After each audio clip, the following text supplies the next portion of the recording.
Okay, I'm gonna share with you a very easy recipe, few ingredients for a healthy egg salad.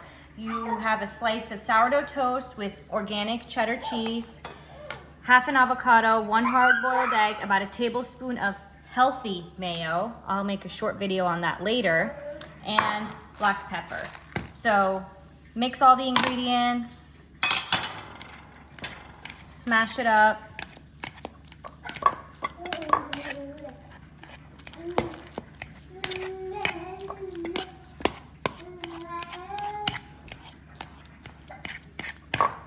And then you can obviously add, something good that would probably be good is some dill weed, fresh dill weed, which I have, but it's not washed right now, so I'm not gonna add it, but you could totally add that if you like.